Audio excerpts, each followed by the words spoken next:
the blood of Jesus.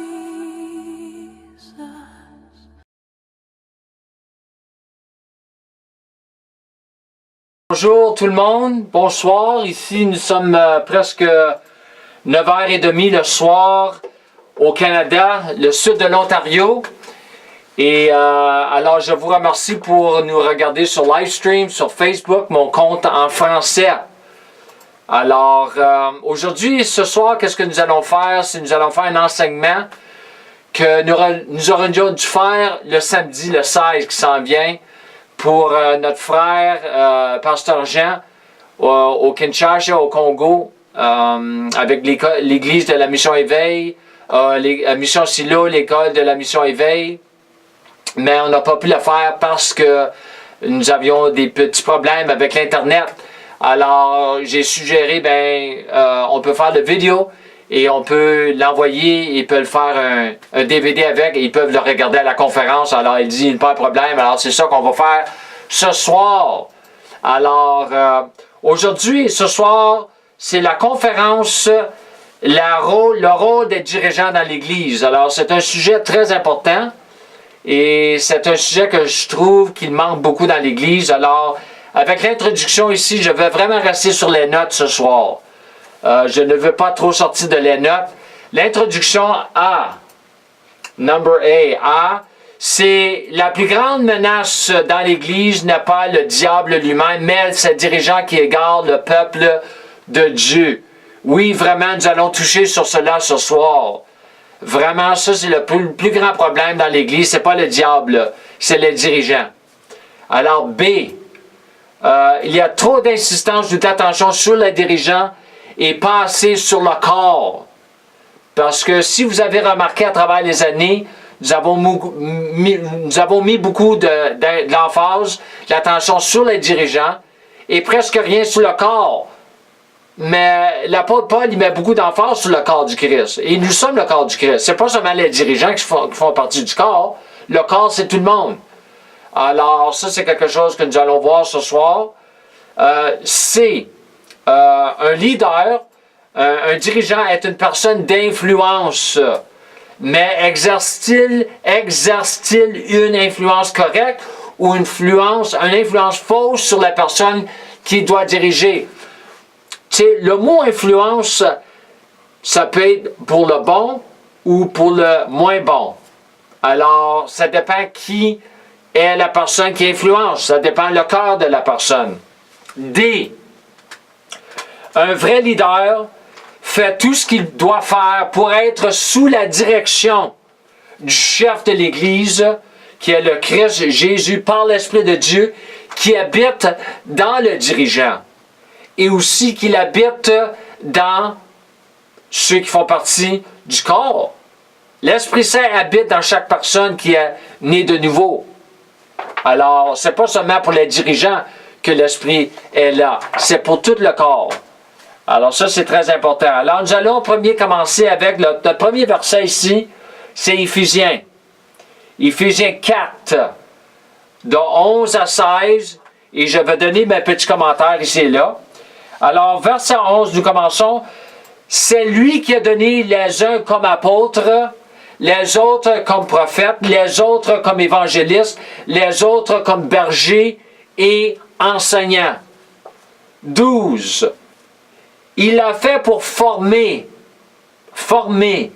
les saints aux tâches du service en vue de l'édification du corps de Christ. Commentaire sur versets 12, 11 et 12. Dieu nous a donné le verset 11 afin d'accomplir les versets 12 à 16. Commençant par verset 12a, pour former les saints. Les saints, le peuple de Dieu, ceux qui sont sauvés, doivent être formés par ceux que nous trouvons dans verset 11. Nous avons lu le verset 11. Alors, comme je l'avais dit dans mon introduction, B sous B, trop d'insistance trop d'attention sur les dirigeants et pas assez sur le corps. OK? Alors, nous embarquons ici dans verset 12b, le mot-clé. Mot-clé. Nous avons le mot former. La Louis II, 21. Ici, la plupart des traductions en français, c'est le mot perfectionnement. Nous avons le mot en grec, nous avons en anglais, nous appelons ça le transliteration. C'est katartismo. Et la définition, ça a l'idée d'amener à une condition physique ou spirituelle pour se préparer à un objectif spécifique qui se trouve, dans ce cas ici, dans le contexte ici, qui se trouve dans le verset 12, mais la deuxième partie du verset 12, 12b, qui nous enseigne ici, aux tâches du service en vue de l'édification du corps de Christ, et ensuite, dans verset 13 à 16, et nous allons regarder ce verset-là. Alors, nous avons pour verset 13, nous avons jusqu'à ce que nous parvenions tous, pas seulement 1 ou 2 ou 3, 4, non, tous, tout le corps de Christ, à l'unité de la foi, you're at the wrong place, à l'unité de la foi et de la connaissance du Fils de Dieu, à la maturité de l'adulte, à la mesure de la stature parfaite de Christ. Ça, c'est verset 13. Nous avons ça en verset 14. Ainsi, nous ne serons plus des petits-enfants, ballottés et emportés par tout vent de doctrine, par la ruse des hommes et leurs habiletés dans les manœuvres d'égarement. Wow! C'est sérieux l'affaire. Commentaire. Les petits-enfants que Paul réfère à, même dans le naturel, si vous avez remarqué cela, ceux qui ont des enfants, ils croient tout ce qu'ils entendent ou tout ce que vous leur dites. Ils ne savent rien. Ils sont complètement dépendants sur les adultes.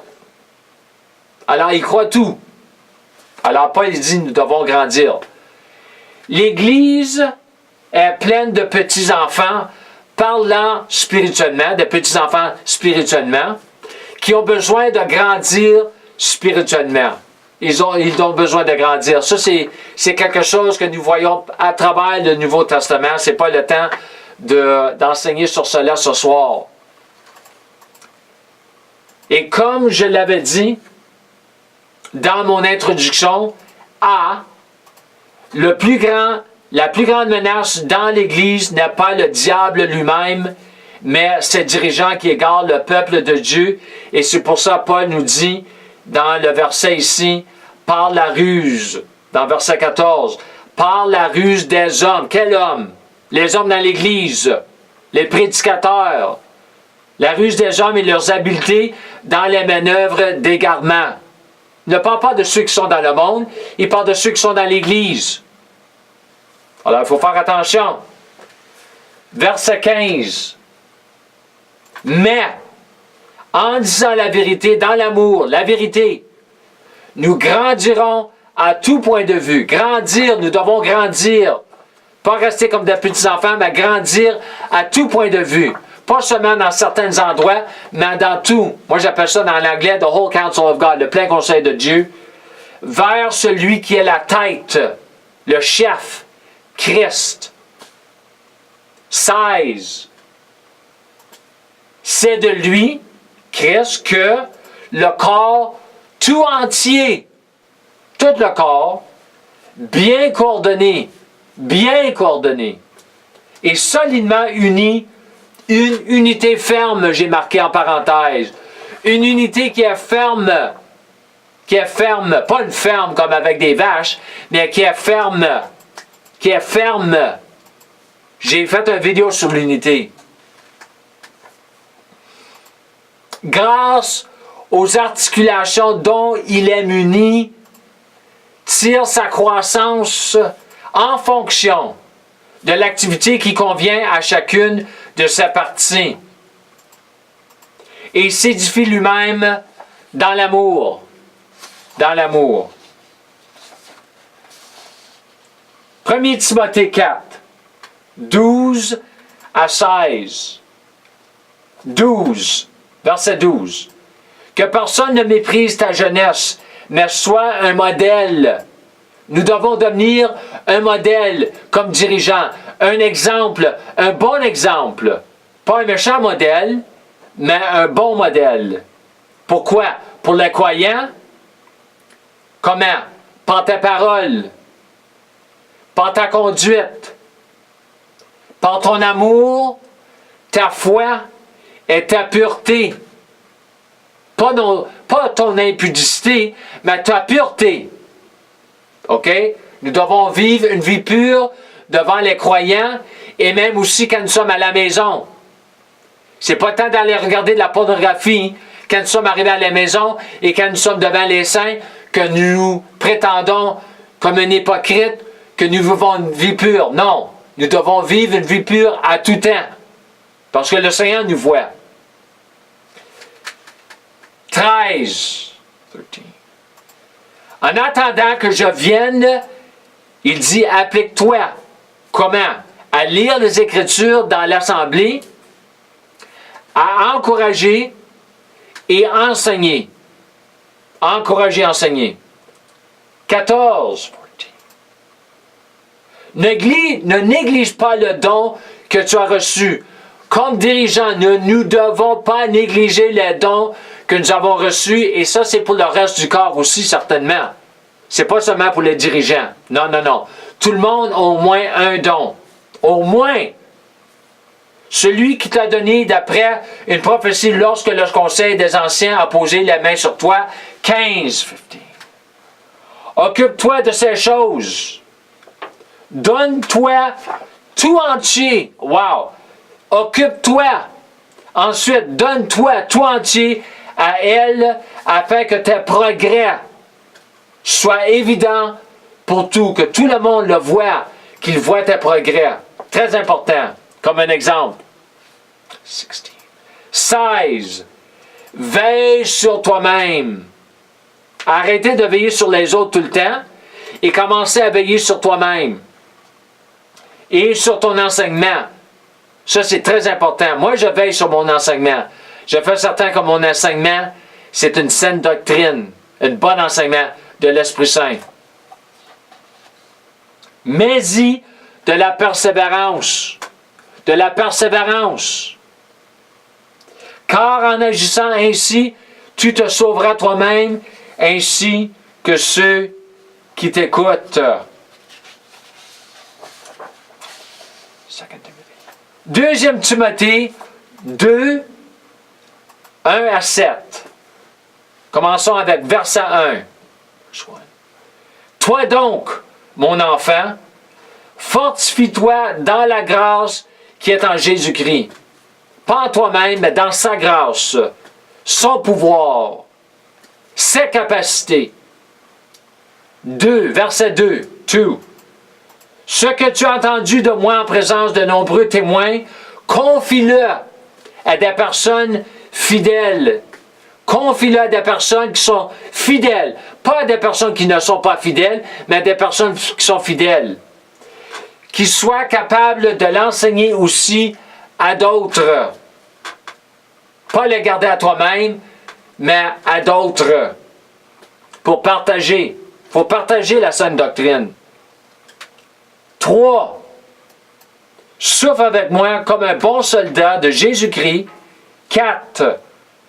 Aucun soldat, 4, en service ne s'embrasse des affaires de la vie courante s'il veut plaire à celui qui l'a recruté. Yeah. Dans notre cas, c'est Jésus-Christ. 5. L'athlète n'est pas couronné s'il n'a pas lutté en respectant les règles. Alors nous avons des soldats, le ministère comparé avec les soldats, l'athlète, et 6. Le cultivateur, le fermier. Travaillent fort les fermiers. Qui travaillent dur, c'est marqué traite là, doit être le premier à récolter les fruits. 7. Comprends ce que je dis et que le Seigneur te donne en effet de l'intelligence en toutes choses. Alors, mon point ici, commentaire ici pour surtout le verset 7, commentaire, commentary. Comme je l'ai dit dans mon introduction, un vrai leader, un vrai dirigeant, fait tout ce qu'il doit faire pour être sous la direction du chef de l'Église, le Christ Jésus, par l'Esprit de Dieu qui habite en lui. Jésus se manifeste par son Esprit qui habite en chacun de nous. OK? Parce que Jésus n'est pas en nous. Jésus est à la droite du Père pour nous représenter. 6, page 6, 2 Timothée. 2 Timothée. 2,15. Efforce-toi de te présenter. Il faut s'efforcer de se présenter où? Devant Dieu. Pas devant l'homme, devant Dieu.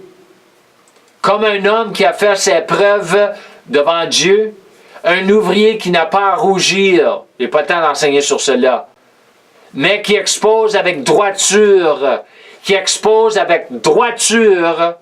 la parole de la vérité. Je n'ai pas le temps d'enseigner sur cela. Je vais faire tout un enseignement sur mon site web concernant cela. En anglais, ça s'appelle Rightly Dividing the Word of Truth. 2 Timothée 3, 16 à 17. Toute écriture est inspirée de Dieu et utile. Pourquoi? Pourquoi? Premièrement, pour enseigner.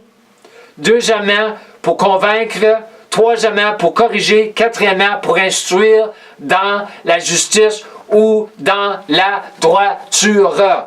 La droiture. Pas dans le péché, dans la droiture. 17. Afin que l'homme de Dieu ou la femme de Dieu, hommes et femmes, soit formé et équipé. Le mot homme ici, c'est le mot anthropos. C'est l'idée de homme et femme.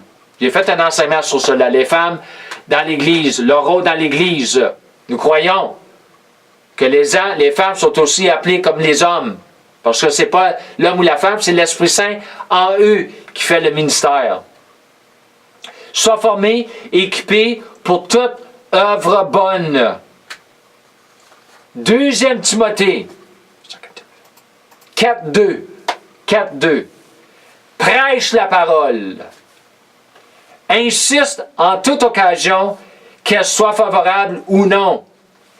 Réfute. Reprend et encourage. Fais tout cela avec une pleine patience. Ça prend de la patience. Et un entier souci d'instruire. Un entier souci d'instruire. Tite 1:9. Attaché à la parole digne de confiance telle qu'elle a été enseignée, afin d'être capable à la fois d'encourager les autres par la saine doctrine. La saine doctrine. Et de réfuter les contradicteurs. Ça, c'est toutes des choses pour les encadreurs. Le rôle des encadreurs. Très important. Tite 2, 1, 7 et 8. Commençons avec verset 1. Quant à toi, dis ce qui correspond à la saine doctrine. Est-ce que vous avez remarqué que dans les épîtres pastorales, nous les appelons les épîtres pastorales, Paul se sert souvent de le mot saine doctrine. Yeah, sound doctrine. Quelque chose qui est sain, qui est pur. 7.